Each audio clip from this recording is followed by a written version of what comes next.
On the 2nd of September 1945, in a harbour surrounded by the most powerful naval fleet ever assembled, a quietly dressed man with white hair and a calm face stepped forward on the deck of a battleship and signed his name. The war in the Pacific, 4 years, 8 months, and 26 days of it ended in that moment. The man was not the most famous general. He was not the most photographed officer. He did not wear a theatrical hat or carry a riding crop. He was an admiral from a landlocked Texas town who had never once, in 40 years of naval service, done anything that looked like a performance. And yet without him, the greatest naval war in human history almost certainly ends differently. His name was Chester William Nimitz. On the day Japan attacked Pearl Harbor, the United States Pacific Fleet was burning at its moorings. 8 battleships hit, 5 sunk, more than 2,400 Americans dead, and the Navy's entire strategic position in the Pacific reduced to wreckage in under 2 hours. 10 days later, Washington handed the ruins of that fleet to one man and told him to hold the line. What followed was the most consequential naval command in history, stretching across 64 million square kilometers of ocean, through a dozen campaigns, hundreds of ship engagements, and decisions that shaped the fate of entire nations. Nimitz made those decisions quietly, precisely, and almost always correctly, from a headquarters that most Americans couldn't have found on a map. This is the complete story of how he did it. From the hill country of Texas to the teak deck of the Missouri. From a court-martial at 23 to a 5-star promotion at 59. From the wreckage of Pearl Harbor to the turning point at Midway. Through the grinding attrition of Guadalcanal, the vast machinery of island hopping, and the terrible arithmetic of 1945. The story of a man who understood that the Pacific Ocean was not a battlefield. It was a problem, and that the way you solve a problem that large, that costly, and that unforgiving is not with drama or speeches or theatre. It's with patience, preparation, and the kind of steady, accountable intelligence that history tends to forget because it doesn't photograph well. This is the story history forgot. It starts now, before we go any further. If you're watching this as sleep content, I hope it finds you well. The narration from here is steady and deliberate. There's no sudden music, no dramatic stings, just one researcher, sitting with the archives, walking you through the life of a man who quietly changed the course of the 20th century. If you want to support this kind of long-form, carefully sourced documentary work, please consider subscribing and leaving a comment below. It genuinely helps. Now let's go back to Texas. Chapter 1. The Hill Country Boy. Fredericksburg, Texas, and the making of a naval mind. Fredericksburg, Texas, in the 1880s was not a place that produced admirals. It was a small German-speaking settlement in the Texas Hill Country, a cattle and farming town with limestone buildings and dirt streets, a community of immigrants who had carried their Central European habits into the American Southwest and hadn't entirely let go of them. The town had a main street. It had a hotel, a peculiar steamship-shaped hotel, run by a man named Charles Henry Nimitz, who had actually served in the German Merchant Marine before settling in Texas. That detail matters. Chester William Nimitz was born on the 24th of February, 1885, to Anna Henke Nimitz, a recently widowed woman whose husband, Chester's father, had died 5 months before his son arrived in the world. He never met his father, not once. What he got instead was his grandfather, Charles Henry Nimitz, the old merchant sailor with the hotel shaped like a ship, became the closest thing to a father the boy would ever have. Chester would sit on the steps of that hotel for hours and listen to his grandfather's sea stories. The ports of call, the weather, the navigation, the peculiar brotherhood of men who lived and worked at sea. There is something almost too convenient about this origin story. The future Pacific Fleet commander, raised on a landlocked hilltop by a man who'd given his best years to the ocean. But the archives don't let me tidy it up. It happened. The grandfather was real, the stories were real, and their effect on the boy was real. I want to be careful not to turn young Chester into a romantic figure too quickly, though. Fredericksburg was a working town, and the Nimitz family wasn't wealthy. Chester helped around the inn. He helped his mother. When his mother remarried, her late husband's brother, William Nimitz, the family moved to the neighboring town of Kerrville. Chester was 5 years old. He grew up between these two hill country towns, attending school, working, growing into what his teachers apparently described as a hard-working, intelligent student. He was not, from any account, a prodigy. He was something more durable than that. He was steady. The Naval Academy at Annapolis wasn't his first choice. This is a fact that doesn't always make it into the shorter biographical sketches, and I find it quietly important. Nimitz applied first to West Point, the Army Academy. He was denied, not for academic reasons, but because the congressional appointment quota was full. The Navy slot was offered as an alternative. He was 16 years old. He took it. It's one of those moments in biographical research where you have to sit back and acknowledge how contingent history actually is, how the Pacific War might have had a completely different shape if a West Point slot had simply been available in 1901. He left Fredericksburg without a high school diploma, accepted to Annapolis at 16. The Academy records from that era are specific. He graduated 7th in his class of 114 students on the 30th of January, 1905. Not first, not top of his class, 7th, which is excellent, genuinely excellent, but not the kind of number that gets you assigned to the Navy's most prestigious billets immediately. It gets you noticed, it gets you respect, and then it sends you to your first assignment aboard the USS Ohio, a battleship homeported in San Francisco, where the real education begins. The Pacific called him even then. His first posting after Annapolis put him on the water he would one day command. The USS Ohio was a battleship of the Connecticut class, and Nimitz was a very junior ensign aboard her, learning how a warship actually functions from the deck plates up, how men eat, how they sleep, how they endure monotony, and then erupt into controlled urgency when the ship requires it. These early years are rarely dramatized, because nothing dramatic happens in them. That's precisely what makes them worth understanding. The foundation being laid in these quiet postings, the patience, the technical curiosity, the habit of reading the water, will matter enormously in 1942. The Navy in 1905 was a service in transition. The lessons of the Spanish-American War were still being absorbed. The battleship was king, but the submarine was beginning its slow, unsettling ascent towards strategic relevance, and the diesel engine was making that ascent possible. Nimitz found submarines almost immediately after his first surface posting.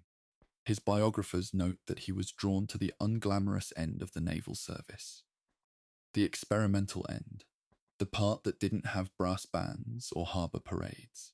Submarines were dirty, dangerous, mechanically temperamental, and broadly regarded by the senior surface officers of the era as either the future of naval warfare or an expensive nuisance. Nobody was quite sure which. Nimitz, for his part, didn't seem to need the consensus before committing.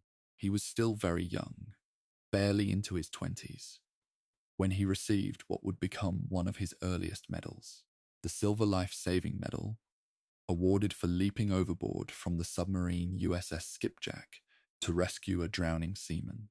I find that detail, a young officer jumping into the water for an enlisted man, worth holding on to, not because it's heroic in the cinematic sense, but because it tells you something about what Nimitz thought an officer's job actually was. He didn't consider it remarkable. He mentioned it almost in passing in later correspondence. That's the texture of the man. There's a final thing I want to establish in this opening chapter before we move forward, and it's about failure. Chester Nimitz failed. Publicly, formally, legally. The year was 1908. And the failure left a mark that should have ended everything. Chapter 2. The Mud Bank. The court-martial that could have ended it all. The 7th of July, 1908. It's a dark evening off the shores of Luzon in the Philippine Islands, and a young ensign named Chester Nimitz is in command of USS Decatur, destroyer hull number 5, making her approach into Batangas Harbor. He's 23 years old. The Decatur is one of the Navy's older destroyers, and older in 1908 meant mechanically quirky and navigationally unforgiving. The harbor approach is dark.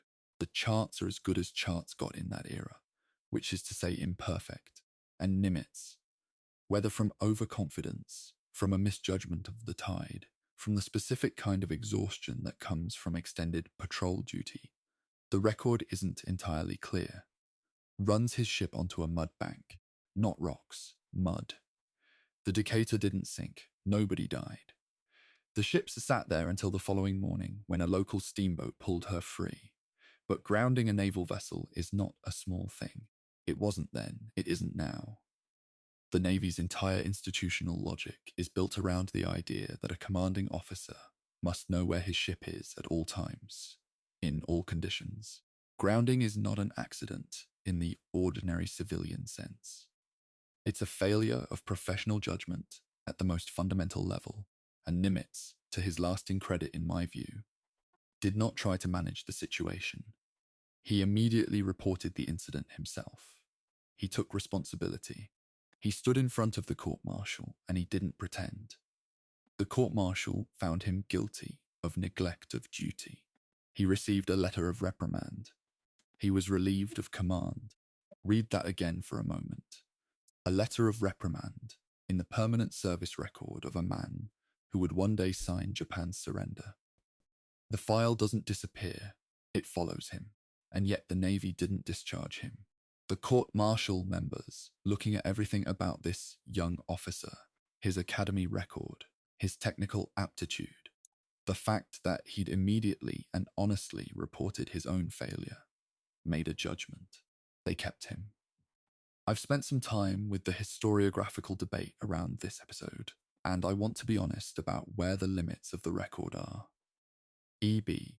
Potter's biography of Nimitz, published by the Naval Institute and considered the authoritative account, discusses the Decatur grounding, but doesn't go into granular detail about the deliberations of the court-martial panel. We don't have a transcript that's been widely analysed. What we know is the outcome: reprimand, relieved of command, career continues. What we don't know precisely is what arguments were made on his behalf, or whether he made any. What we do know is what came next. And what came next is the part that makes this incident genuinely instructive, rather than merely anecdotal. Nimitz pivoted. He didn't sulk. He didn't resign. He went deeper into the submarine service. The unglamorous, mechanically demanding, technically complex branch of the Navy, where a young officer with a reprimand in his file could still build a reputation if he was good enough at the actual work. And the work Nimitz threw himself into wasn't just operational, it was industrial. In 1913, the Navy sent him to Germany and to Belgium specifically to study diesel engine technology. This is not the biography of a man coasting on charisma. This is the biography of a man who, when his career was threatened, went and made himself technically irreplaceable. The diesel engine. I don't want to rush past this, because it ends up being one of those seemingly minor technical obsessions that echoes forward through the decades in ways nobody could have anticipated. Nimitz came back from Europe convinced that diesel propulsion was the future of submarine development. He was right. The diesel engine was more reliable, more fuel efficient, and less catastrophically dangerous than the gasoline engines that had been powering American submarines up to that point. Gasoline submarines had a habit of generating explosive vapors in confined spaces. The casualty record was not reassuring.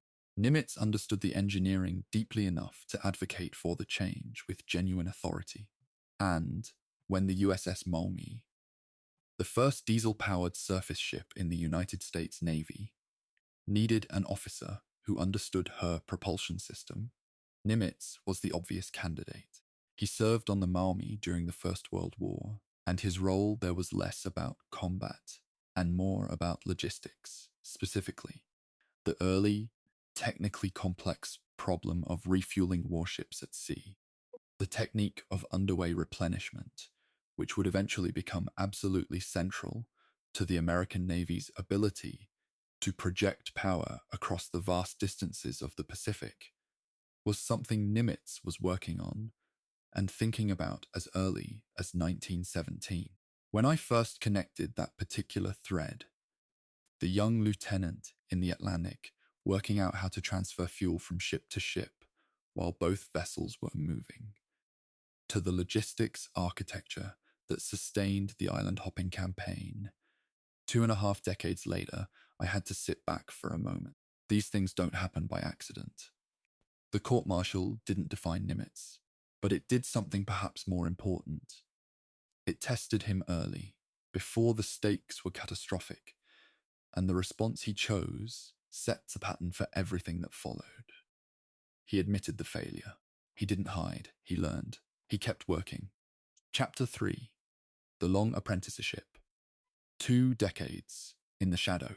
Building the architecture of command between the end of the First World War and the attack on Pearl Harbor is roughly 23 years.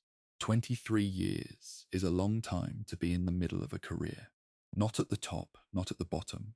In the middle, accumulating assignments, building expertise, navigating the Byzantine politics of a peacetime military service that was simultaneously trying to process the lessons of one enormous war and prepare, however imperfectly, for the shape of the next one. Most military biographies treat this interwar period as connective tissue between more dramatic events. I want to resist that impulse because I think it's in this period, specifically, that Chester Nimitz becomes the commander who wins the Pacific War. Let me walk you through what he was actually doing. After the First World War, Nimitz cycled through a remarkable range of assignments. He served on the board of submarine design. He was executive officer of USS South Carolina. He commanded USS Chicago. He spent time on the staff of the Commander-in-Chief, United States Fleet. And then, the assignment that would matter more than almost any other in his long career. He attended the Naval War College in Newport, Rhode Island. The Naval War College. It's easy to dismiss this kind of posting as academic, as a rest between active commands. That dismissal would be wrong. The War College in the 1920s was engaged in something extraordinary. It was using war games, tabletop exercises, elaborate simulations run in a large game room to think through every conceivable shape of a future naval conflict in the Pacific. The players were actual officers. The scenarios were built from real intelligence and real geography, and the outcomes of those games were analyzed with genuine rigor. Years later, after the Pacific War was won, Nimitz gave a speech at the Naval War College in which he reflected on his time there. What he said is remarkable. He said the war with Japan had been, in one form or another, reenacted in that game room so many times, in so many different ways, that nothing that happened during the actual war was a surprise, with one exception. The kamikaze tactics near the end. Those, he said, they hadn't visualized. Nothing else was a surprise. Think about what that means. The broad geometry of the Pacific campaign, the carrier battles, the island seizures, the submarine campaigns against Japanese logistics, the grinding attrition of long-range naval warfare, all of it had been rehearsed in a room in Newport, Rhode Island. Years before the first shot was fired, the War College didn't give Nimitz a script, but it gave him something arguably more valuable, a mental map of the possibility space. When the crisis came, he didn't have to construct his understanding of the Pacific from scratch. He already knew the shape of the problem. In 1926, Nimitz was ordered to the University of California at Berkeley, where he established one of the first Naval Reserve Officers Training Corps units in the country. I want to briefly pause on this because it represents an aspect of Nimitz's career that rarely gets discussed. He was, among other things, an institution builder. The NROT program he helped establish at Berkeley would eventually feed commissioned officers into the Navy for generations. It wasn't glamorous work. It was the kind of work that pays dividends in the long run, in exactly the way that wartime operations pay dividends immediately. Nimitz seems to have understood that both kinds of work mattered. He was also developing, through the 1930s, a personal approach to command that was unusually free from the ego performance that disfigured so many military careers of that era. The officers who watched him work described a man who listened before he spoke, who read everything available before forming a position, and who was genuinely reluctant to place blame on subordinates for failures that might reasonably be attributed to the fog of war. This last quality would become enormously important in 1942, when American commanders in the Pacific were operating under conditions of radical uncertainty, making decisions on incomplete information with consequences that were not correctable. A commander who punished officers for good decisions that had bad outcomes, and the Pacific War would produce many of those, would have destroyed the willingness to take necessary risk. Nimitz understood this. By 1933, he commanded USS Augusta, the flagship of the Asiatic Fleet. The Asiatic Fleet was small, nothing like the vast Pacific Fleet he would eventually command, but it operated in the waters that would become the central theatre of the coming war, and the command gave Nimitz a detailed understanding of the geography, the logistics, and the political landscape of East Asian naval operations. He was building the library in his head that he would need. In 1939, he was appointed Chief of the Bureau of Navigation, one of the most important administrative posts in the United States Navy, responsible for officer assignments, training pipelines, and the development of naval personnel policy. It was a desk job, a hugely consequential desk job. By this point in his career, Nimitz knew where virtually every capable officer in the Navy was, what they could do, and what their limits were. When he eventually needed to build his wartime staff, he didn't have to guess. He was 56 years old when the Japanese struck Pearl Harbor. He'd spent more than 3 decades in steady, unglamorous, increasingly complex service. He wasn't famous. He wasn't a household name. He was, in the precise and narrow sense that mattered most, ready. Chapter 4. The Inheritance of Disaster, Pearl Harbor and the Impossible Assignment, the 7th of December, 1941. Nimitz was in Washington, D.C., serving as Chief of the Bureau of Navigation, when the news arrived. It was a Sunday. The Japanese Imperial Navy's carrier strike force, 6 fleet carriers, their air groups, and a substantial screening force of battleships, cruisers, and destroyers had attacked the United States Pacific Fleet at Pearl Harbor, Hawaii, in the early hours of the morning, Hawaiian time. The battleships were the primary targets. By the time the last Japanese aircraft turned back toward the carrier fleet, 8 American battleships had been hit. 5 were sunk or sunk at their moorings. Thousands of men were dead. The Pacific Fleet, as a battleship-centered force, had ceased to exist in any operational sense. I want to be careful about how I describe what happened next, because the historiography here is genuinely complicated, and I don't want to flatten it. The narrative that Pearl Harbor was purely a catastrophe, a straight-line descent from the first bomb to the signing ceremony on the Missouri, misses something important. The Japanese attack, for all its tactical success, did not hit the fleet carriers. USS Enterprise, USS Lexington, and USS Saratoga were all at sea or elsewhere on December 7th. This was fortune, not planning. Nobody had deliberately moved the carriers out of harm's way, but it meant that the strike force of the future, the fast carrier task groups that would ultimately carry the American offensive across the Pacific, survived the opening blow intact. Nimitz didn't know this yet when he got the news. What he knew was that the Pacific Fleet was in ruins and that someone had to take command.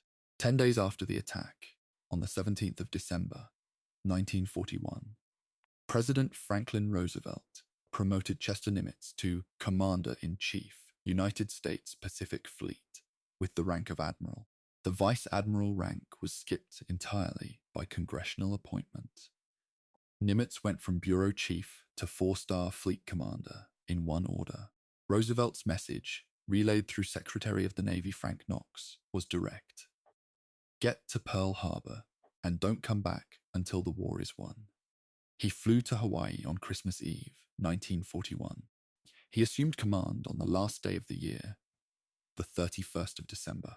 The formal ceremony took place on the deck of the submarine USS Grayling, because the surface vessels of the fleet were in varying states of damage or disrepair, and the submarine force was what remained operationally intact. That detail, the change of command on a submarine, has always struck me as appropriate in ways nobody intended. Nimitz had built his career in submarines. He understood them from the inside out, and it was the American submarine force, not the battleships, not even the carriers, that would do more than any single weapon system to destroy Japanese logistics in the Pacific. What he found when he arrived at Pearl Harbor was, by any reasonable assessment, a disaster. The harbor itself was still thick with the smell of burned oil. Salvage crews were working around the clock on the sunken battleships. The morale of the surviving personnel was fractured. Not broken, but fractured. Senior officers who had commanded the fleet on December 7th were being relieved. There was, in the air at Pearl Harbor, the particular institutional anxiety of an organization that has suffered a catastrophic humiliation and isn't yet sure what it means or what comes next. Nimitz's response to this environment has been described by his biographers as one of his defining acts of command. He didn't fire everyone. He didn't launch a purge. He assessed which officers had failed through genuine incompetence and which had simply been overwhelmed by circumstances that nobody's training had adequately prepared them for, and he made his decisions accordingly. He kept some officers whom a more temperamental commander might have discarded. He formed a personal staff carefully, drawing on the deep knowledge of Navy personnel he'd accumulated during his years as Bureau Chief. He also made a point, from his very first days at Pearl Harbor, of going to see the men, not the admirals, the enlisted sailors, the salvage divers, the aircraft mechanics, the maintenance crews. He walked through the yards. He talked to people. He listened. This wasn't theatre. The people who observed him in this period consistently describe it as something genuinely attentive, rather than performative. He wanted to understand the actual state of the force, not the version of it that arrived, filtered through the layers of his command hierarchy. There's a particular pressure that comes with inheriting a catastrophe, and it's different from the pressure of a failure you personally caused.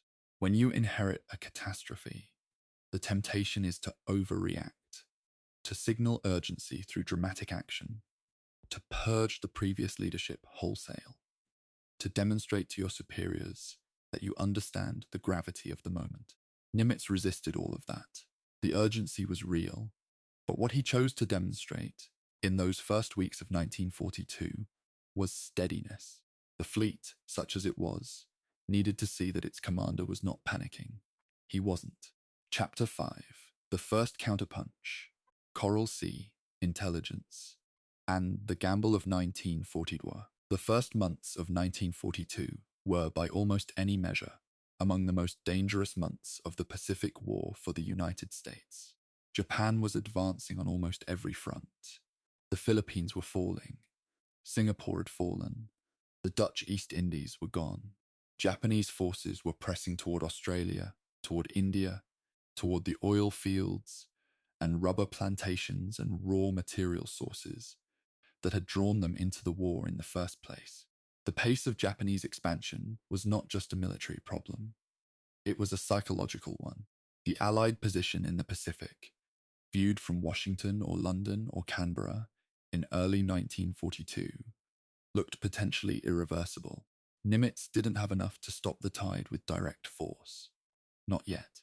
The fleet was being rebuilt. The supply pipeline from the American mainland was being organized. The training of new personnel was ongoing. What he had, and what he used with exceptional skill during this period, was intelligence. This is where the codebreakers enter the story. And I want to spend some time here, because the intelligence dimension of the 1942 Pacific Campaign is sometimes either overclaimed or underappreciated, and both distortions damage the history. The United States Navy's signals intelligence operation in the Pacific was centered on a unit known informally as Station Hypo, based at Pearl Harbor, working in parallel with a similar unit in Melbourne, Australia. These analysts were working on the Japanese naval code, designated JN25 by American cryptanalysts, a complex, frequently changed cipher that protected Japanese naval operational communications. By early 1942, Hypo and its sister units had achieved a partial but operationally meaningful penetration of Japanese communications. They couldn't read everything. Some messages remained opaque, but they could read enough to construct a picture of Japanese intentions, and that picture was extraordinarily valuable. The operational context for the Battle of the Coral Sea, fought in May of 1942, illustrates exactly how this intelligence advantage worked in practice. On the 9th of April, the American Signals Intelligence Program picked up the first indication that Japan was planning a new advance into the Southwest Pacific. Subsequent intercepts over the following weeks confirmed the shape of the operation. Japanese forces were moving toward Port Moresby in New Guinea, a seizure that would put them within striking distance of northeastern Australia. The intelligence assessed that the enemy would commit 3 fleet carriers and 1 light carrier to the operation. Between the 17th and 22nd of April, Nimitz held a series of staff meetings to shape the American response. These weren't hasty decisions. They were deliberate, carefully structured deliberations in which Nimitz weighed the intelligence against what he knew about his own forces, their readiness, their fuel state, their air group strength. He had 2 fleet carriers available, USS Lexington and USS Yorktown. He sent them south. The Battle of the Coral Sea, fought on the 7th and 8th of May, 1942, was the first naval engagement in history in which the opposing surface ships never sighted one another. All the fighting was done by aircraft, launched from carriers that were over the horizon from each other. It was, in terms of the history of naval warfare, a genuinely new kind of battle, and Nimitz and his commanders were making it up as they went, drawing on doctrine that was only a few years old and training that had never been tested under these precise conditions. The tactical outcome of the Coral Sea was ambiguous. The United States lost the Lexington, a fleet carrier, a significant loss. The Yorktown took a bomb hit that caused serious damage. Japan's light carrier Shoho was sunk, and the fleet carrier Shokoku was badly damaged. In terms of ships and aircraft exchanged, it wasn't a clean American victory, but the operational outcome was decisive. The Japanese advance on Port Moresby was turned back. Australia was not isolated. The Japanese momentum in the Southwest Pacific was blunted for the first time by American carrier aviation. There's a detail about the Coral Sea that doesn't always get enough attention, and I want to flag it here because it connects directly to the next, much larger battle. The Japanese Naval Code, JN25 B was scheduled to be changed on the 1st of April, 1942. Had that change gone through on schedule, the American cryptanalytic penetration of Japanese communications would have been set back to nearly zero, and the intelligence picture that made Coral Sea and then Midway possible would have gone dark. The change was postponed, first to the 1st of May, then to the 1st of June, because the Japanese Navy was having difficulty distributing new codebooks to all its units. Those delays, driven by the administrative friction of managing an enormous fleet operation, kept the American window of intelligence advantage open just long enough. Nimitz didn't cause those delays. He didn't control them. But he understood with remarkable clarity exactly how precious and fragile the intelligence advantage was, and he used it accordingly. The Yorktown, damaged at Coral Sea, limped back to Pearl Harbor. Naval engineers assessed the repair timeline at roughly 90 days. Nimitz told them they had 72 hours. They worked around the clock. The Yorktown was back at sea in 3 days. That decision, that specific, almost reckless insistence on speed, will matter enormously in about 30 days' time. Chapter 6, Midway, the battle that broke the offensive spine of the Japanese Navy, the 4th of June, 1942. 6 months after Pearl Harbor, the Pacific War was exactly half a year old. By this point, American cryptanalysts at Station Hypo had done something remarkable. They hadn't just broken a portion of the Japanese naval code. They had identified the date cipher embedded in Japanese operational communications, which meant they could determine, with reasonable confidence, not just where the Japanese were planning to strike, but when. The target was designated AF in Japanese communications, and there was a debate within American intelligence about whether AF meant Midway Atoll or somewhere else entirely. The resolution of that debate involved a piece of tradecraft that I find genuinely delightful. Hypo suggested that Midway be instructed to send an uncoded radio message reporting a water distillation plant failure. The message went out. Within days, Japanese signals traffic began reporting that AF was experiencing water shortage problems. The identification was confirmed. Hypo predicted the attack on Midway for the 4th of June.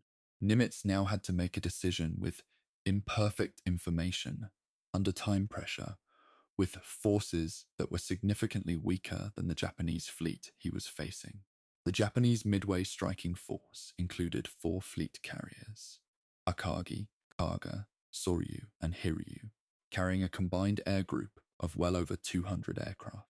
The Americans had 3 carriers: Enterprise, Hornet, and the hastily repaired Yorktown. On paper, this wasn't a balanced engagement. On paper, Nimitz was sending his 3 carriers to meet 4 Japanese carriers in open water, with Midway Atoll's land-based aircraft as additional but unreliable support. He did it anyway. The decision has been analysed extensively by naval historians, and the debate about how much credit belongs to Nimitz versus his task force commanders, Admiral Frank Jack Fletcher and Admiral Raymond Spruance, is one of the genuinely contested questions in Pacific War historiography.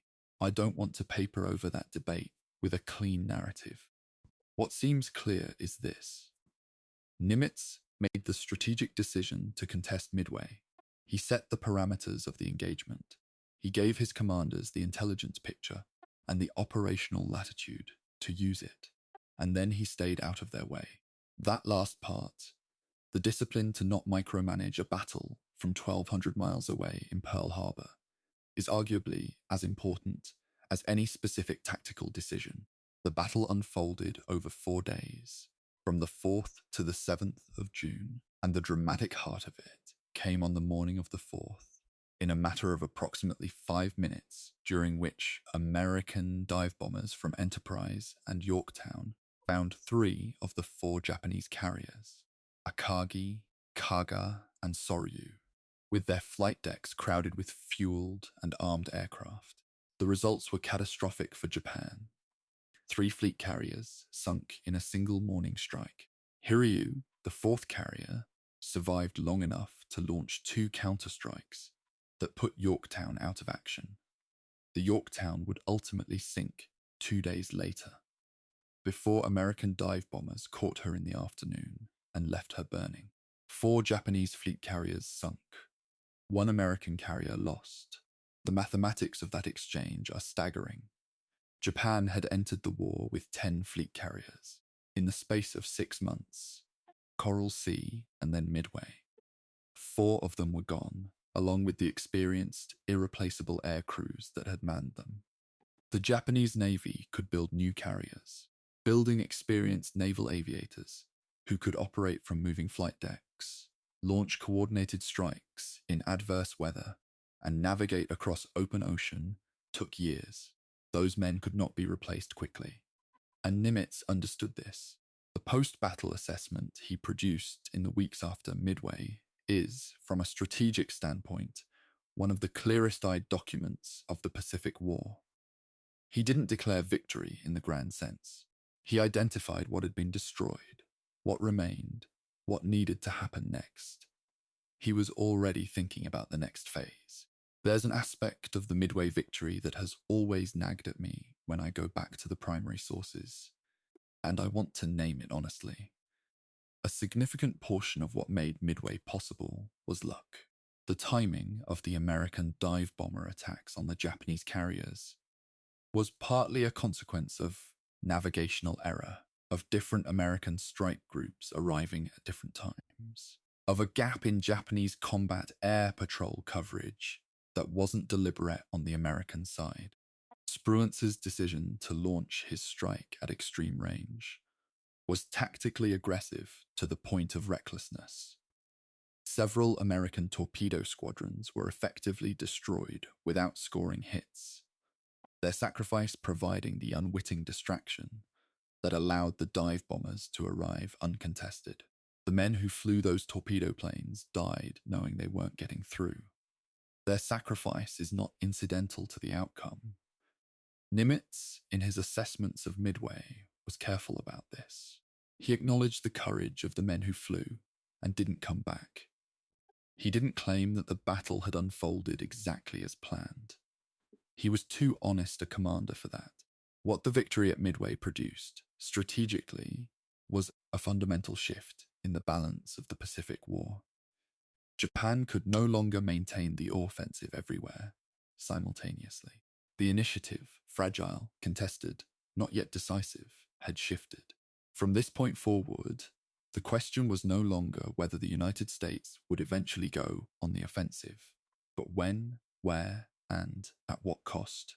The answer to those questions would consume the next 3 years, one island at a time, across the most unforgiving operational environment in the history of naval warfare. Nimitz already knew that. He was already planning. Chapter 7. Guadalcanal, the long, grinding proof that Midway wasn't the end. There's a temptation when you're writing about the Pacific War to treat Midway as the pivot point and then fast forward, to say, after Midway, the Americans were winning, and the rest is a matter of distance and time. That framing is wrong.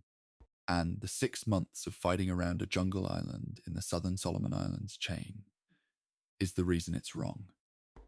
Guadalcanal is the antidote to easy narratives. The island itself is about 150 kilometers long and 60 kilometers wide, covered in dense jungle, intersected by rivers that flood without warning, and inhabited in 1942 by a Japanese construction force that was finishing an airfield on the island's northern coastal plain. The airfield, which would eventually bear the name Henderson Field, after a Marine aviator killed at Midway, was the strategic key to the entire southern Solomon Islands region. Aircraft operating from that field could threaten Allied supply lines running to Australia and New Caledonia. Nimitz understood this. The Joint Chiefs of Staff in Washington understood it, and on the 7th of August 1942, some 6,000 men of the 1st Marine Division came ashore on Guadalcanal in what became the first American offensive land operation of the Pacific War. It looked, in that first day, almost easy. The Japanese construction workers fled into the jungle. The Marines seized the airfield in the first 36 hours. Major General Alexander Vandergrift had been told he'd have 6 months to train his division in the Pacific before seeing combat. He got weeks, not months. The planning timeline for Operation Watchtower, the official name for the Guadalcanal landings, was compressed to the point that regimental commanders were briefed from captured Japanese charts rather than proper American operational maps. This matters because what happened next was not a clean operation. What happened next was almost 6 months of attritional fighting, in which the outcome was genuinely uncertain for much of the time. The Japanese response was swift, and in the early months, effective.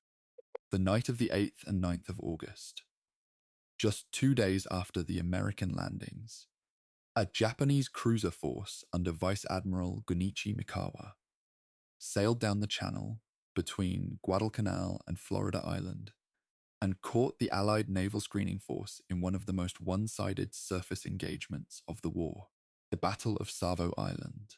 4 Allied cruisers sunk, roughly 1,700 men dead in roughly 30 minutes of action. The transports carrying marine supplies were unprotected, and the vulnerable supply ships withdrew before fully unloading. The Marines ashore were suddenly short of food, ammunition, and construction equipment. What followed was a months-long contest of wills that was also, simultaneously, a logistics competition and a command crisis. Nimitz, sitting in Pearl Harbor, roughly 4,000 kilometers away, was watching this unfold through intelligence reports and command correspondence. And what he saw through the late August and September of 1942 wasn't reassuring. The South Pacific commander, Vice Admiral Robert Gormley, was a competent administrator, but was showing signs, in Nimitz's assessment, of being overwhelmed by the operational pressure. The Carrier Task Force commander, Rear Admiral Frank Jack Fletcher, was consistently keeping his carriers at the outer edge of range, unwilling to expose them to the concentrated Japanese land-based air threat. The Marines on Guadalcanal were holding Henderson Field, but they were holding it by a margin that was too thin and too dependent on resupply runs that the surface fleet wasn't consistently covering. On the 19th of August, 1942, Nimitz issued a message to his commanders in the South Pacific that is worth quoting from the Naval Histories and Heritage Command archive in full, because it captures something essential about his command philosophy. Suitable targets present themselves only rarely to our guns, bombs, and torpedoes. On those rare occasions, our tactics must be such that our objective will be gunned, bombed, or torpedoed to destruction. Surely we will have losses, but we will also destroy ships and be that much nearer to the successful conclusion of the war. We cannot expect to inflict heavy losses on the enemy without ourselves accepting the risk of punishment. To win this war, we must come to grips with the enemy. That message was not addressed to the enlisted men. It was addressed to his admirals. It was, in the careful language of official communications, an instruction to be more aggressive. Fletcher was eventually relieved, gently, via promotion and reassignment to a non-combat command. Gormley lasted longer, but not much. On the 18th of October, 1942, at one of the most critical moments of the Guadalcanal campaign, Nimitz flew to Noumea and then to Guadalcanal itself. A fact that deserves emphasis because Gormley, his South Pacific commander, had still not personally visited the island by that point, and made a command decision that his biographers consistently cite as one of his most consequential of the war. He relieved Gormley. He replaced him with Vice Admiral William Halsey. The choice of Halsey was not obvious in the institutional sense. Halsey was aggressive to the point of recklessness. His nickname, Bull, was not entirely affectionate among those who had to manage the consequences of his tactical decisions. But Nimitz had read the situation correctly. What the South Pacific needed at that moment wasn't administrative competence or caution. It needed visible, infectious aggression to restore the confidence of the men doing the fighting. When the announcement of Halsey's appointment reached Guadalcanal, the accounts from Marines and sailors on the island described something close to audible relief. They knew who Halsey was. They believed he'd fight. From October onwards, the American grip on Guadalcanal slowly tightened. The naval battles off the island continued. The engagements of Cape Esperance, Santa Cruz, and the naval battle of Guadalcanal in November of 42 were brutally costly for both sides. In December, Japanese Imperial headquarters made the decision to evacuate. By the 9th of February 1943, the evacuation was complete, and Guadalcanal was finally, fully, in Allied hands. 6 months. The cost was enormous. Dozens of ships sunk, thousands of men dead on both sides. But the result was the first sustained loss of a strategic position that Japan had captured and reinforced. And it established, permanently, that the Americans would fight for the distance. The lesson Nimitz drew from Guadalcanal wasn't triumphant. It was precise. He understood that the campaign had been nearly lost several times, that the margin between success and failure had been uncomfortably narrow, and that the command structures and logistic systems that had nearly failed him needed to be rebuilt. He started rebuilding them immediately, before the last Japanese soldier had left the island. That habit, the immediate post-action analysis, the refusal to celebrate before the lessons were extracted, defined every major campaign that followed. Chapter 8. The Machinery of War, Logistics, Leapfrogging, and the Architecture of Advance. The Pacific Ocean is about 64 million square kilometers in area. I want to make sure that number has the right weight before we move forward. 64 million square kilometers. The continental United States occupies roughly 9.5 million square kilometers. The entire Pacific War, the ocean over which Nimitz had operational authority, was more than 6 times the area of the United States. Moving forces across it, supplying them, repairing them, rotating them, fueling them, feeding them. This wasn't a secondary consideration in the Pacific War. It was, in many ways, the primary challenge. And it's the challenge that Nimitz, with his decades of experience in diesel propulsion and underway replenishment, was better equipped to address than perhaps any other naval commander alive. The concept of island hopping, or leapfrogging, to use the term that military historians use with slightly more full precision, is often presented as a simple idea. Skip the heavily fortified islands, take the lightly defended ones, use them as stepping stones toward Japan. That framing is accurate but incomplete. The operational reality was vastly more complex. Each island seizure required weeks of detailed intelligence collection, then an amphibious planning process that coordinated naval gunfire support, carrier air coverage, transport logistics, and medical evacuation chains. The Marines who were going ashore needed not just weapons and ammunition.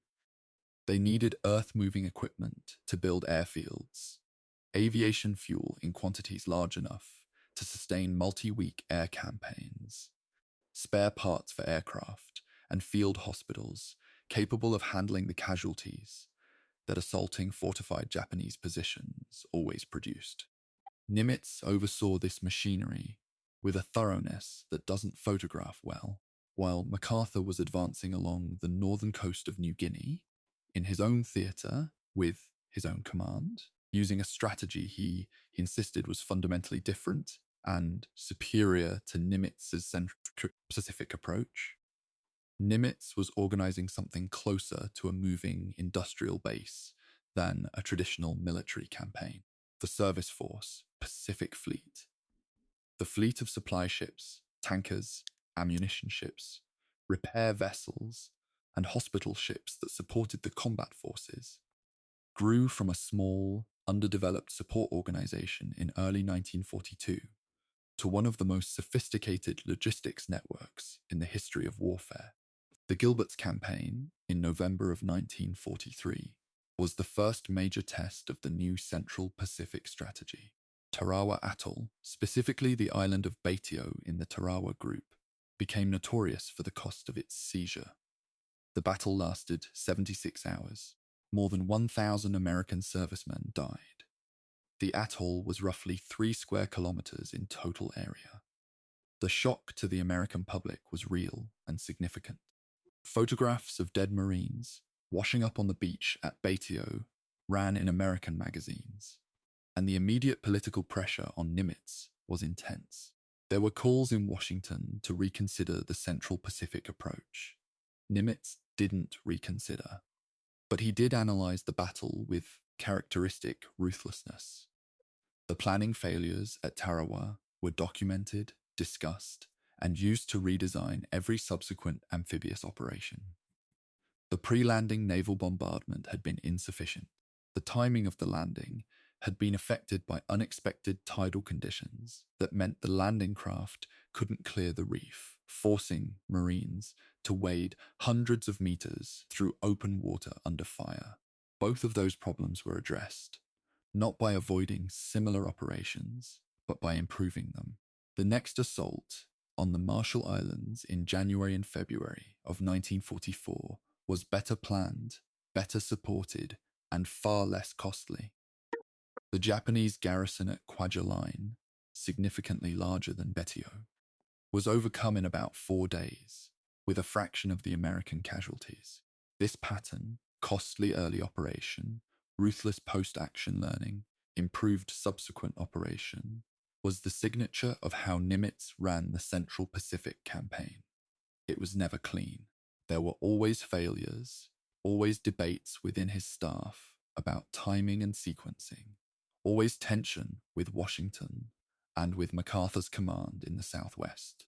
The MacArthur-Nimitz strategic rivalry was real and, at times, genuinely damaging to the coherence of Allied operations in the Pacific. MacArthur wanted the main effort to run through New Guinea and the Philippines. Nimitz, supported by Admiral Ernest King in Washington, believed the Central Pacific route through the Marianas, then the Carolines, and eventually to Japan itself, offered the more direct path. President Roosevelt ultimately declined to choose between them, essentially running 2 parallel strategic offensives simultaneously. Historians have debated ever since whether this 2-prong approach was a strategically sound decision or a wasteful duplication of effort. I'm genuinely uncertain, and I think that uncertainty is honest. The argument that concentrating everything on a single axis would have been faster rests on assumptions about Japanese defensive priorities that we can't fully verify. What we know is that the 2-prong approach, whatever its inefficiencies, worked. The Marianas, Saipan, Tinian, and Guam were the crown jewels of the 1944 Central Pacific Campaign, and their seizure changed the strategic geometry of the war in ways that went beyond their tactical value as bases. B-29 Superfortress bombers, then under development and gradually entering service, had a combat radius that put the Japanese home islands just barely within reach from the Marianas, roughly 2,400 kilometers to the northwest. Once Saipan fell, in July of 1944, Japan's industrial heartland was within range of a sustained strategic bombing campaign. That wasn't an incidental benefit. The seizure of the Marianas had been planned partly with that bombing range in mind. The machinery of the Central Pacific advance was grinding forward. Chapter 9. Fire and Decision. The Philippine Sea and the Controversy of the Missed Fleet, the 19th of June, 1944. In the waters west of the Mariana Islands, the Japanese mobile fleet, 15 carriers, 5 battleships, 13 cruisers, and 28 destroyers, was making its way toward the American Fifth Fleet under Admiral Raymond Spruance. who was covering the landings on Saipan. The Japanese operation was designated Operation Ago, and it was conceived as a decisive fleet engagement that would destroy American carrier power in the Pacific and force a negotiated settlement to the war. The Japanese commander, Vice Admiral Jisaburo Ozawa, had 473 aircraft embarked across his carriers, plus land-based air from Guam and other Marianas airfields that he expected to form part of his attacking force. It didn't work. What happened in the 2 days of the Battle of the Philippine Sea has been called the largest carrier-to-carrier engagement in history, and the informal name given to the first day's fighting, the Great Marianas Turkey Shoot, captures the lopsided nature of the aerial combat, if not the reasons for it. American carrier fighters, flying the new Grumman F-6F Hellcat, were technically superior to the Japanese aircraft they faced. American fighter directors had developed radar-controlled intercept procedures that allowed them to vector interceptors onto incoming Japanese strike packages before they reached the fleet. And the Japanese aviators, unlike their Pearl Harbor predecessors, unlike the men who had flown at Coral Sea and Midway, were undertrained. Japan had been losing experienced naval aviators since 1942, and the training pipeline hadn't kept pace. What arrived at the Battle of the Philippine Sea was, in some cases, pilots with fewer than 6 months of training, flying against men who had been flying combat for a year and a half. The results were catastrophic for Japan. On the 19th of June alone, Japanese carrier aviation lost approximately 300 aircraft. Across the 2 days of battle, the total Japanese aircraft loss was somewhere in the range of 480. The Japanese carriers Shokaku and Taiho. Shokaku, a veteran of Pearl Harbor, of Coral Sea, of the Eastern Solomons, were sunk by American submarines, USS Kavala and USS Albacore, respectively. A third carrier, Hyo, was sunk on the second day by aircraft from Task Force 58. And yet, the Battle of the Philippine Sea is remembered as much for its controversy as for its victory. Admiral Mitcher, commanding Task Force 58, wanted to go after the Japanese fleet aggressively on the morning of the 19th. Spruance, in overall command, ordered him to stay closer to Saipan, protecting the landing force rather than pursuing the Japanese carriers. The Japanese fleet escaped, battered but not destroyed. Its 4 surviving carriers lived to fight, or rather, to serve as decoys, at Leyte Gulf 4 months later. The debate about whether Spruance made the right call has been vigorous ever since. Some historians argue that he correctly prioritized the protection of the Saipan beachhead over the pursuit of the mobile fleet. Others argue that he had a chance to destroy the Japanese carrier fleet entirely, that he let it go, and that Leyte Gulf was the consequence. Nimitz's position in this debate is instructive. He criticized Spruance, gently but clearly, in his post-battle assessment, noting that a more aggressive pursuit might have achieved the destruction of the mobile fleet. But he didn't relieve Spruance. He didn't publicly reprimand him. He understood the difference between a decision that was wrong in hindsight and a decision that was unreasonable given what the commander knew at the time. Spruance didn't know, with certainty, that there was no Japanese surface force preparing to attack Saipan from another direction. He was making a decision under incomplete information, protecting a beachhead that had to succeed. You can disagree with that prioritization without concluding that it was reckless. I find myself going back and forth on this one, and I think that ambivalence is the correct response. The Pacific War didn't offer many clean choices. The aftermath of the Philippine Sea settled one question beyond any remaining doubt. Japanese carrier aviation, as a coherent offensive striking force, no longer existed. The carriers themselves survived, but their air groups were gone when the Japanese attempted to use their remaining carriers at Leyte Gulf 4 months later. They used them as decoys. ships intended to draw the American fleet away from the real threat, which was a surface bombardment force approaching the Leyte beachhead through the San Bernardino Strait. The carriers were bait. That was all they had left to be. Chapter 10, The Halsey Problem, Leyte Gulf and the Cost of Aggressive Command, the 23rd of October, 1944. The Battle of Leyte Gulf. I've always been slightly resistant to calling it a single battle, because what it actually was 4 separate but interconnected engagements fought over 3 days across an enormous area of water, involving more ships than any naval engagement before or since. Began with an American submarine contact report. The Japanese plan, Operation Showan, was a complex, multi-pronged attempt to destroy the American invasion fleet at Leyte, and, by doing so, make the Philippines campaign too costly to continue.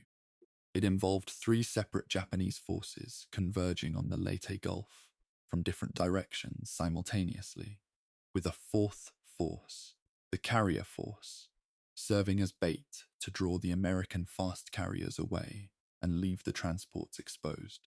It almost worked. Admiral Halsey, commanding the 3rd Fleet, including the fast carrier task groups of Task Force 38, saw the Japanese carrier force and went after it, hard north in pursuit. This was exactly what the Japanese had designed the carrier bait to achieve. While Halsey's carriers raced north, the Japanese surface force known as Center Force, battleships, cruisers, destroyers, the most powerful remaining surface striking force of the Japanese Navy, came through the San Bernardino Strait, turned south, and descended on the escort carriers and destroyers of Task Group 77.4, operating off the island of Samar. These were slow, thin-skinned ships with small guns, intended for closer air support and anti-submarine work, not surface combat against battleships. What happened next? The Battle of Samar is one of the most astonishing episodes in American naval history.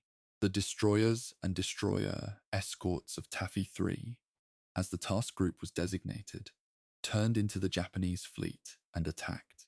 Ships that had no business engaging battleships fired their torpedoes and made smoke and drove directly at the Japanese cruisers. The escort carriers launched every aircraft they had. The Japanese center force, its commanders, apparently uncertain about the size and character of the force they were facing, eventually reversed course and withdrew. Samar was a victory of audacity against overwhelming odds. But it was a victory that should never have been necessary. The San Bernardino Strait should not have been unguarded. Halsey had made a significant error. He'd left it unguarded, and when the messages reached Nimitz in Pearl Harbor, including Halsey's confused understanding of the situation and the desperate transmissions from the escort carrier groups being pounded off Samar, Nimitz sent a message that became, in its way, famous. The full text of that message, as transmitted, included a padding phrase, randomly chosen words at the beginning, and end of a message to frustrate enemy decryption that were attached by communications staff. The padding phrase attached to the beginning of the actual message happened to be, "Where is, repeat, where is Task Force 34? And the padding phrase at the end was, "The world wonders." When the message was decoded at Halsey's flagship, a communications officer failed to identify the padding and left it in. So what Halsey read was, "Where is, repeat, where is Task Force 34? The world wonders." Halsey read the final phrase as a personal rebuke from Nimitz. He went to his sea cabin and, according to accounts from his staff, wept from humiliation and rage. The World Wonders incident is documented in multiple memoirs and has been discussed extensively in the Pacific War literature. What I find genuinely complicated about it isn't the communications mishap. That part is relatively straightforward. It's the underlying question of how Nimitz managed the Halsey problem throughout the war. Halsey was aggressive, sometimes recklessly so. He was also, at Guadalcanal, exactly what was needed. The same quality that made him indispensable in October of 42 made him dangerous in October of 44. Nimitz knew this and chose to keep him.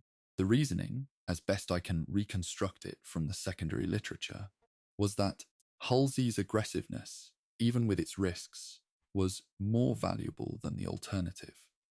A more cautious commander who might not press hard enough when pressing hard was necessary. The broader lesson of Leyte Gulf, from Nimitz's standpoint, was strategic rather than tactical. The Japanese combined fleet had been effectively destroyed as a coherent fighting force. The battleships that had survived were reduced to coastal defense duties and suicide missions. The carriers, already hollowed out at the Philippine Sea, had fulfilled their final operational purpose as bait. The Philippines were now accessible to MacArthur's ground forces, and the American advance toward Japan had, essentially, eliminated the last serious naval obstacle. What remained, what would consume the following year, and ultimately kill more men than the entire naval campaign, was the problem of the Japanese home islands themselves. Nimitz was already thinking about Iwo Jima. Chapter 11, Iwo Jima and Okinawa. The cost of the final approach. There's a single sulfurous island, roughly 21 square kilometers in area, midway between the Marianas and the Japanese home islands, and it has a name that in 1945 acquired a weight it has never lost: Iwo Jima. The operational logic for taking Iwo Jima was sound. B-29 bombers flying from the Marianas to the Japanese home islands and back faced a round trip of roughly 2,400 kilometers over open ocean without fighter escort, because no fighter had the range to make that journey. If Iwo Jima could be seized and developed as an airfield, P-51 Mustangs based there could escort the bombers for the final leg of the journey. Disabled B-29s that couldn't make it back to the Marianas could divert to Iwo Jima instead of going down at sea. The arithmetic of lives saved was, in theory, calculable. The problem was what the Japanese had done to Iwo Jima before anyone arrived.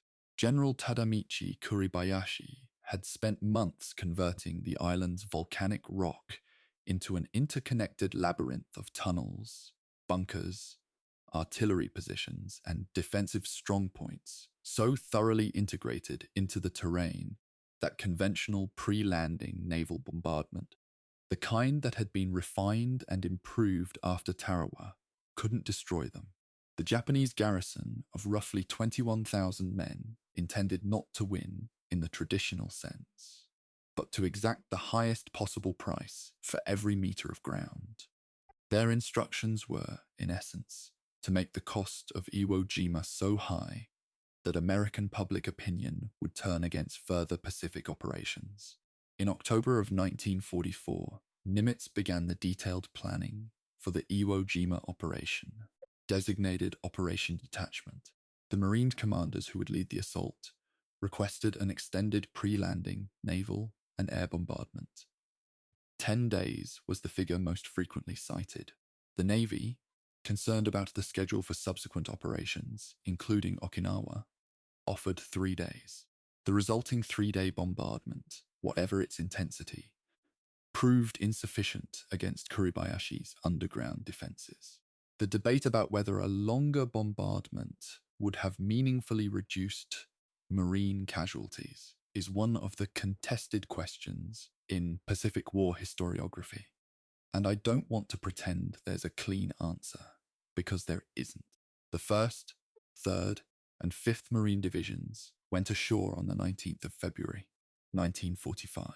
What followed was 36 days of fighting at a cost that shocked even commanders who had processed the casualty reports from Tarawa and Saipan. Nearly 7,000 Americans killed, more than 19,000 wounded. The Japanese garrison was effectively destroyed. Fewer than 220 prisoners were taken from a force of roughly 21,000. The photograph taken on the 5th day of the battle, 5 Marines and a Navy corpsman raising the American flag on the summit of Mount Suribachi, became one of the most reproduced images in the history of war photography. Nimitz's comment on the men who fought Iwo Jima has been quoted often, and it deserves to be. Among the Americans who served on Iwo Island, uncommon valor was a common virtue. It's a precise sentence, not florid, not manufactured. It says exactly what he meant. And then, less than 6 weeks later, came Okinawa. Operation Iceberg, the invasion of Okinawa on the 1st of April 1945, was the largest amphibious operation in the Pacific War. Roughly 550,000 Allied troops, sailors and airmen, were involved in some aspect of the operation. The island was roughly 110 kilometers long and was defended by approximately 110,000 Japanese troops under the command of General Mitsuru Shijima, organized defensive lines across the southern portion of the island. The fighting would last 82 days. But the most unsettling new dimension of Okinawa wasn't the ground fighting. It was what was happening to the ships offshore.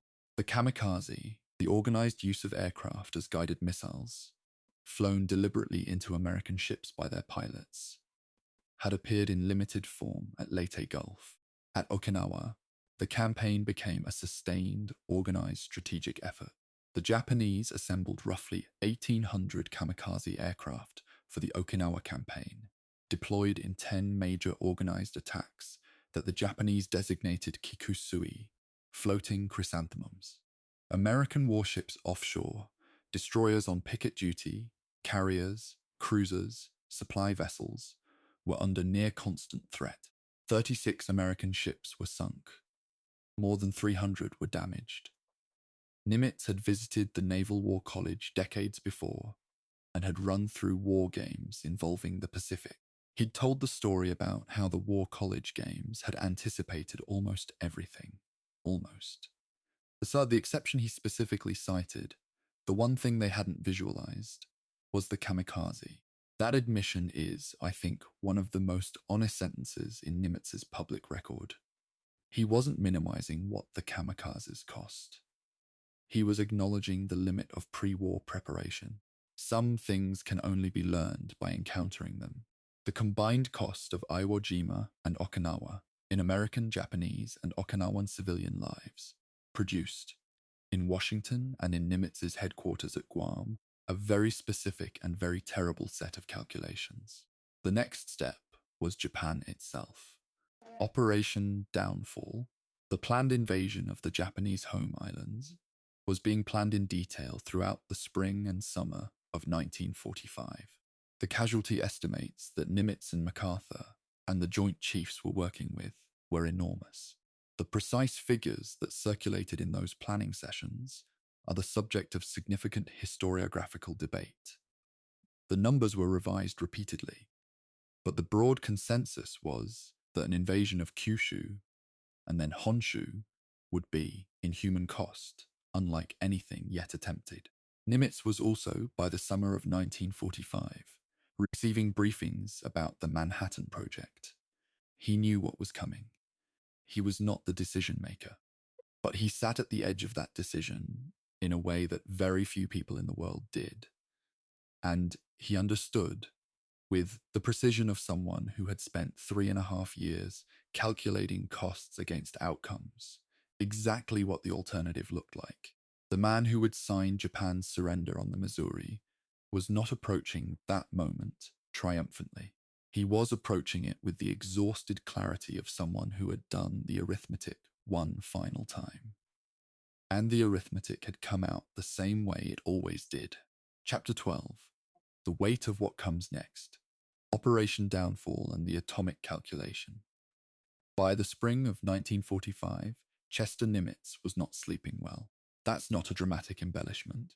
It's drawn from accounts of his staff during that period, men who worked closely with him at his headquarters in Guam, and who noted without ceremony that the weight of the planning process for the invasion of the Japanese home islands had taken on a different quality from anything that had preceded it. The campaigns of the previous 3 years had each been enormous, each costly, each attended by genuine uncertainty about their outcome. But those campaigns had been steps: Guadalcanal, the Gilberts, the Marshalls, the Marianas, the Philippines, Iwo Jima, Okinawa. Steps that felt individually comprehensible. The next step was not comprehensible in the same way. Operation Downfall was the code name for the planned two-phase invasion of Japan itself. The first phase, Operation Olympic, was scheduled for the 1st of November, 1945. The invasion of Kyushu, the southernmost of the Japanese home islands. The second phase, Operation Coronet, was planned for the following spring, targeting Honshu and the Kanto Plain near Tokyo. The scale of the operation was, by the standards of the Second World War, staggering. Estimates for Operational Olympic alone called for roughly 800,000 assault troops in the initial wave, supported by the largest naval armada ever assembled. The entire weight of American, British, and Australian naval power redirected toward a single objective. The casualty estimates are where this chapter gets genuinely complicated. And I want to be honest about the historiographical difficulty here, because it's real. The figures that circulated in the planning documents of the spring and summer of 1945 varied considerably. Different staff offices produced different analyses using different assumptions about Japanese resistance, the effectiveness of American air support, and the degree to which Japanese civilian participation in the defense of Kyushu would resemble what had been observed at Okinawa. The range of American casualty projections was wide. What was consistent across all of the analyses was the direction. The invasion of Japan, if it came to that, would cost more American lives than any previous operation of the Pacific War. Nimitz had been present at briefings about the Manhattan Project. As Commander-in-Chief of the Pacific Ocean areas, responsible for the operational planning of the war's final phase, he was among the very small number of military commanders who understood, in broad terms, that an alternative to invasion might exist. He was not the decision maker.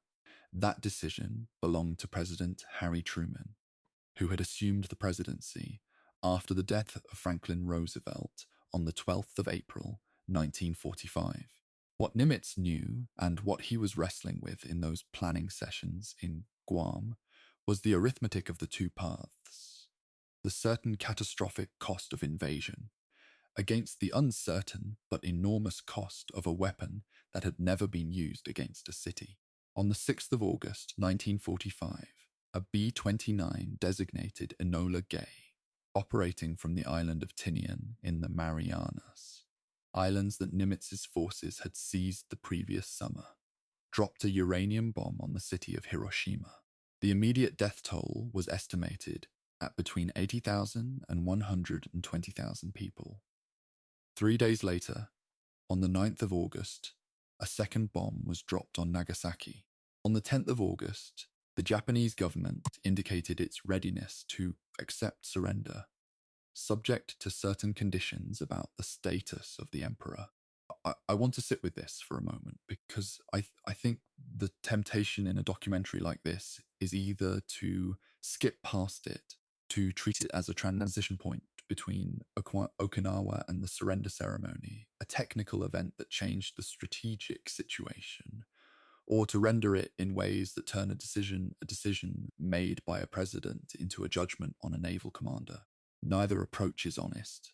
Nimitz was not the decision maker, but he was the man who had spent 3.5 years watching the cost of the Pacific War accumulate, operation by operation, and he understood what the alternative looked like in a way that very few other people alive could claim to understand.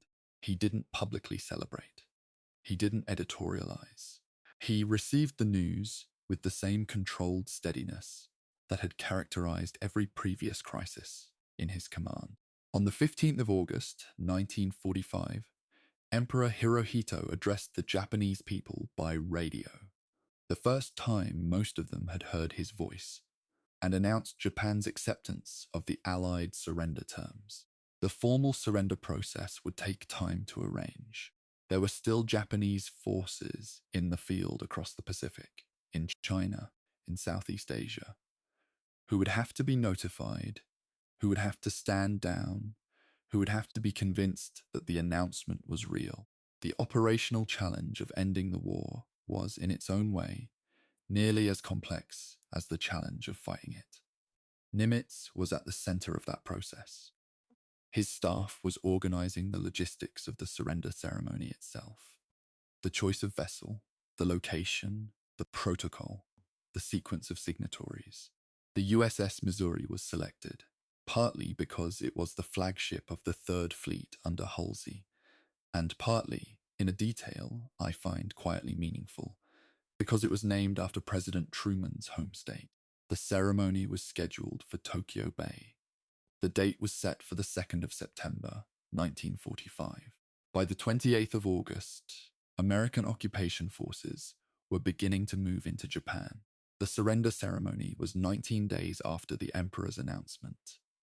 19 days of the most concentrated diplomatic and logistical work of the entire war, organizing the formal end of a conflict that had consumed the Pacific for nearly 4 years. Nimitz was managing all of it, and on the morning of the 2nd of September, he stood on the teak deck of the Missouri and waited. Chapter 13. The deck of the Missouri, Tokyo Bay, the 2nd of September, 1945. The ceremony lasted 23 minutes. I've read the transcript of the proceedings multiple times, and that number still strikes me. 23 minutes. 4 years, 8 months, and 26 days of war. A conflict that had begun, for the United States, at 07:55 on the 7th of December 1941 over the harbour at Pearl, and the formal conclusion of it took 23 minutes on a ship's deck in Tokyo Bay.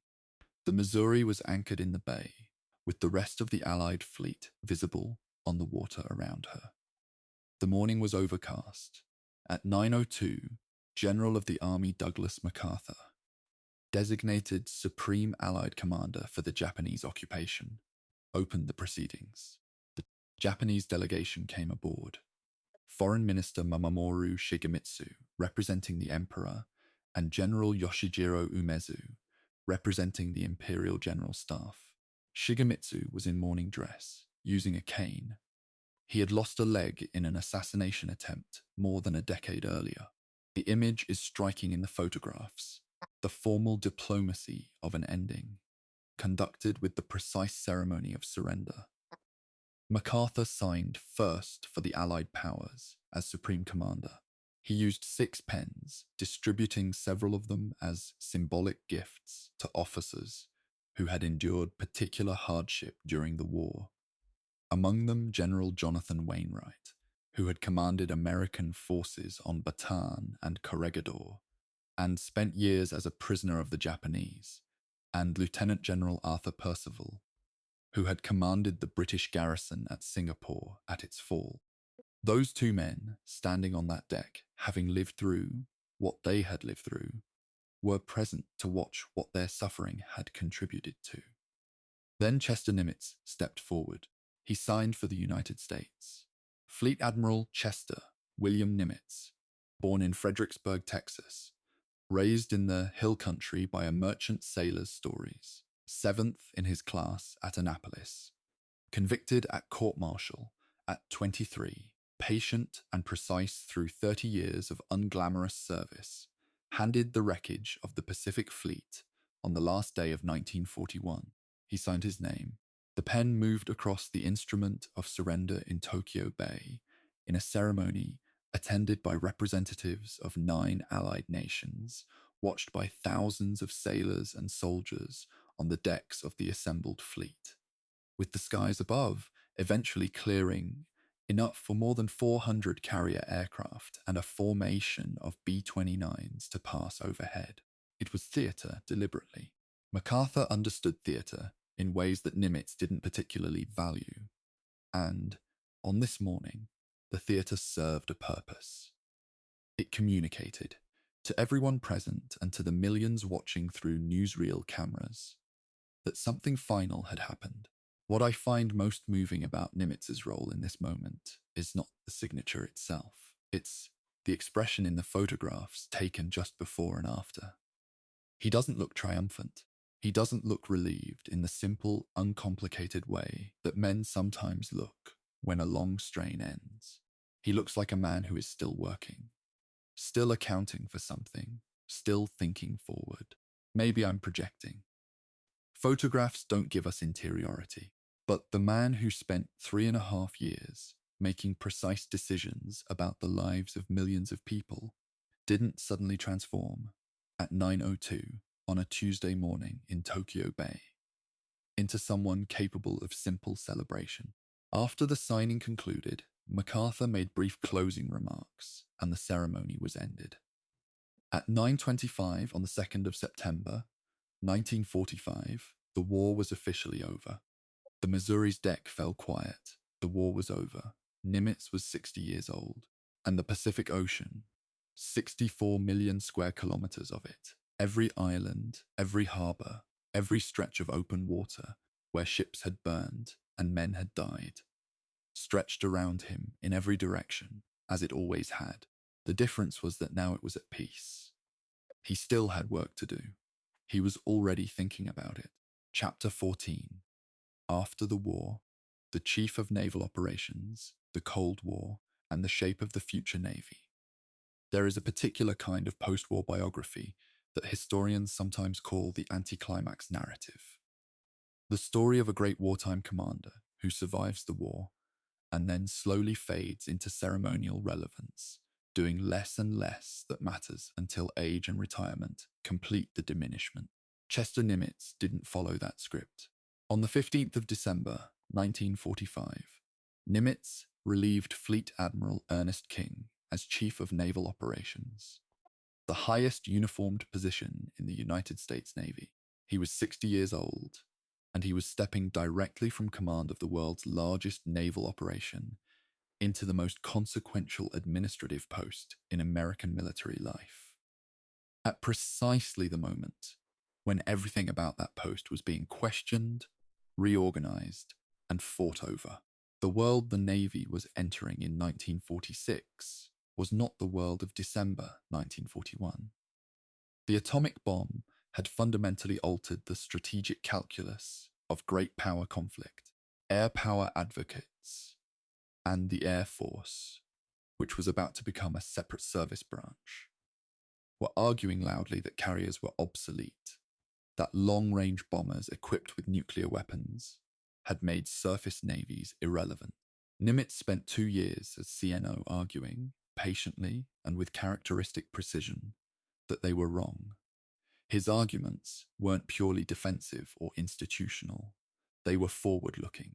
Nimitz understood, with the same technical curiosity that had drawn him to diesel engines in 1913, that the Navy's future lay in the application of nuclear energy to propulsion, not just to weapons. The nuclear-powered submarine was, in his view, the logical endpoint of the trajectory he had spent his career on. A vessel with near unlimited range, able to remain submerged for extended periods, immune to the surface attacks that had made diesel-electric submarines vulnerable. His advocacy as CNO for the Naval Nuclear Propulsion Program, the program that would eventually produce, under Admiral Hyman Rickover, the USS Nautilus, and then a nuclear submarine fleet, was not incidental to the development of that program. It was foundational. He also had to navigate the creation of a genuinely new defense architecture. The National Security Act of 1947, one of the most consequential pieces of legislation in American military history, unified the armed services under a new Department of Defense, created the Central Intelligence Agency, and established the National Security Council. Nimitz was part of the deliberations that produced it. He understood that the post-war world required different organizational structures than those that had served through the war. And unlike some of his contemporaries, he didn't regard institutional reorganization as an attack on the Navy's identity. He regarded it as a management problem. Management problems, in his experience, had solutions. The relationship between Nimitz and Douglas MacArthur in the post-war period is worth a brief stop, because it continued to be a feature of the strategic landscape in ways that their wartime friction hadn't fully resolved. MacArthur was in Tokyo, running the occupation of Japan with the enormous administrative authority of a theater commander in an occupied country. Nimitz, as CNO in Washington, was navigating the budget fights and inter-service politics of the emerging Cold War establishment. The two men moved in parallel orbits. They were courteous in public and competitive in the institutional sense. That was unavoidable given their respective positions. What I find interesting about the post-war Nimitz is how little he seems to have wanted or needed the kind of visibility that MacArthur cultivated as a political identity. One of the more unexpectedly delightful entries in Nimitz's post-war record, and I want to include it precisely because it demonstrates a of the man's engagement, is Operation High Jump. In 1946, Rear Admiral Richard Byrd came to Nimitz and Secretary of the Navy James Forrestal with a proposal for the largest Antarctic expedition ever organized. A 13-ship, more than 4,000 personnel operation to map and explore the Antarctic continent. Nimitz approved it. The expedition, which departed in December of 1946, conducted aerial surveys of an area roughly half the size of the continental United States, identified 10 new mountain ranges, and produced cartographic data that remain valuable for decades. It's not the most obvious entry in the biography of a Pacific War commander, but it fits the pattern. A man who was always looking at what the ocean could tell you and what it could be used for.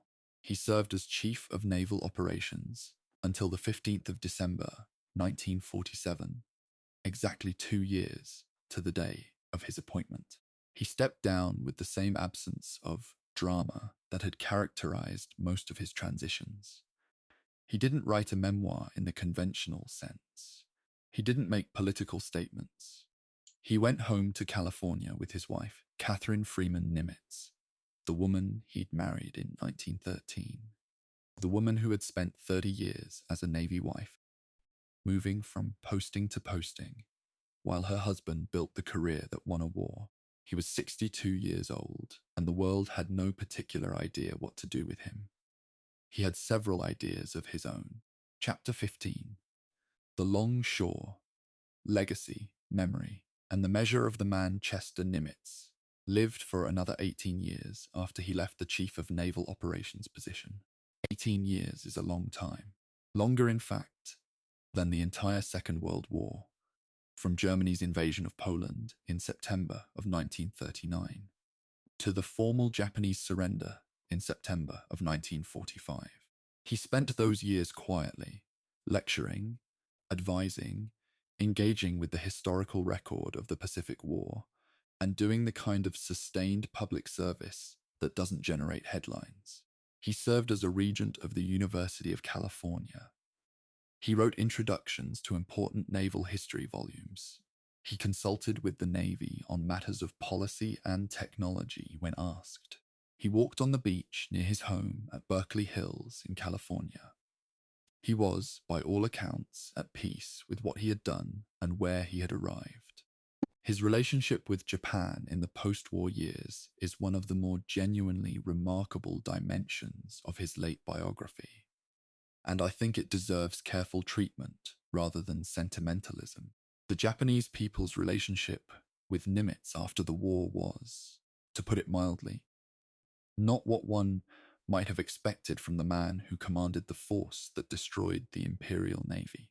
A significant part of the explanation lies in Nimitz's consistent public statements about the courage and professionalism of the Japanese sailors and officers he had fought.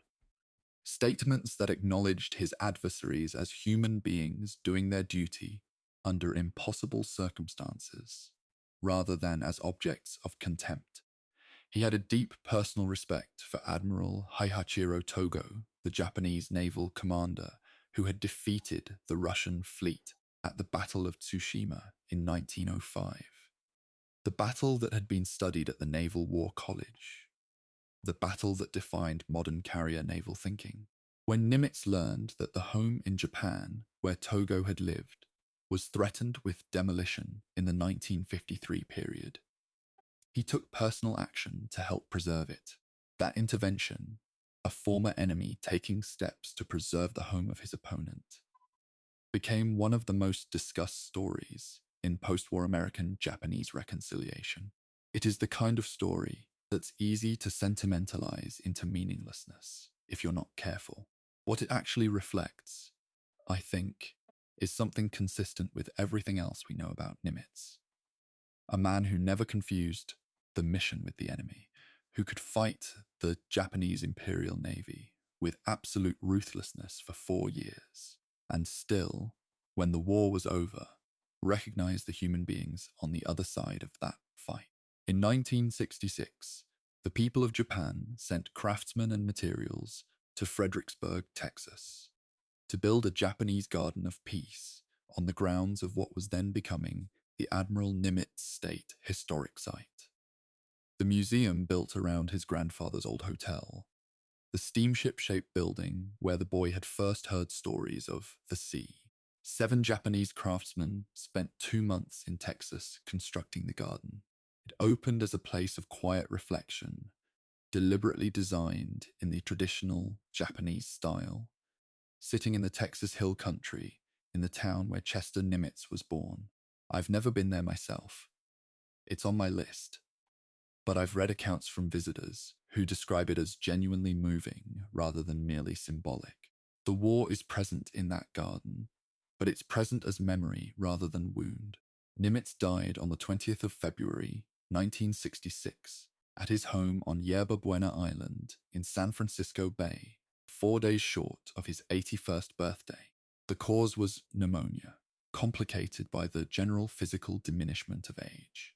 His wife, Catherine, who had been the steady constant through 43 years of career and war and transition, survived him. He was buried at the Golden Gate National Cemetery in San Bruno, California. Not in Washington, not at Annapolis, but in California, in the state that had been the forward operating base of the Pacific War. His grave is marked simply with his name and rank, no additional inscription. That too seems characteristic. The institutional legacy is enormous and ongoing. The USS Nimitz, CVN-68, the first of the Nimitz-class nuclear-powered supercarriers, was commissioned in 1975 and became the name ship of a class that has been the backbone of American carrier aviation for 50 years. The National Museum of the Pacific War in Fredericksburg, built around his grandfather's hotel, has grown into one of the most significant military history institutions in the United States, covering more than 55,000 square feet and dedicated, at Nimitz's insistence, under the condition he set before he agreed to let his name be used, to honoring all of the men and women who served in the Pacific Theater, not just the Admiral. That condition is, in its quiet way, the most Nimitz thing imaginable. The museum wasn't allowed to be about him.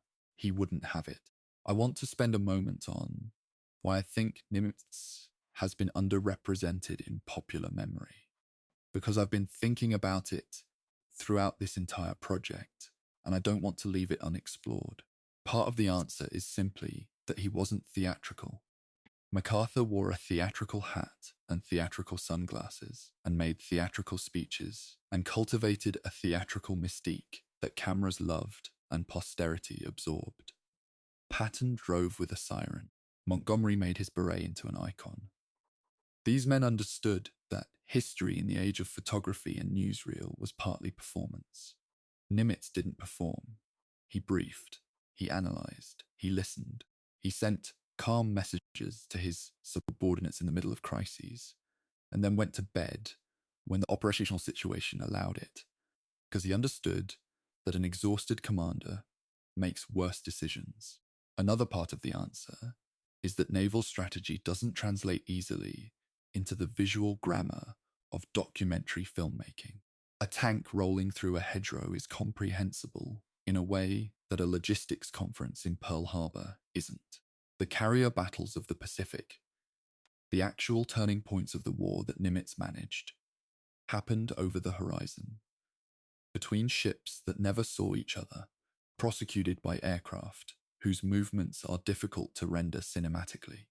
The drama was real, but it's harder to show than the drama of the Western Front. And yet, when you actually sit with the primary sources, when you read the after-action reports and the command correspondence and the memoirs of the men who served under him and around him, a picture emerges that I find genuinely extraordinary. Here is a man who, at 60 years old, 4 days after Christmas, flew to a harbour still thick with the smoke of burning oil, assumed command of a shattered fleet, and within 6 months had set in motion the strategic architecture that would eventually win the largest naval war in history. He did it without drama. He did it without purges or panic or performative urgency. He did it by reading everything available, listening to the people who knew things he didn't, and making careful, accountable decisions under conditions of radical uncertainty. That's not a small thing. That's not a personality type that makes easy television. But it is, I would argue, the most important kind of leadership the Pacific War produced, and possibly the most important kind that any crisis produces. The Admiral who understands that steadiness is a form of strategy, that patience is a form of aggression, that the commander who doesn't panic preserves the capacity of the entire organization to function when panic is what the situation seems to demand. Chester Nimitz died with 80 years of careful, accountable life behind him. His war lasted less than 4 of those years. But those 4 years, from the last day of 1941 to the 2nd of September 1945, were 4 of the most consequential years in the history of naval warfare, and he was at the center of every major decision that mattered. The Pacific Ocean runs quiet these days. The islands that cost so much are resorts and fishing villages and nature reserves. The harbors where fleets burned are deep and dark and still. Somewhere under the water off Midway, the wreckage of Kaga and Akagi and Soryu still lies where it fell on the morning of the 4th of June, 1942. Those ships are why we remember Midway. The man who sent the aircraft that put them there is why the Pacific War ended the way it did. That was Chester Nimitz, the man who won the Pacific, the hill country boy who listened to stories of the sea on his grandfather's steps, who ran a ship aground at 23 and kept going, who sat at Pearl Harbor on the last day of 1941 and started working, and didn't stop until there was nothing left to do. Thank you for spending this time with me.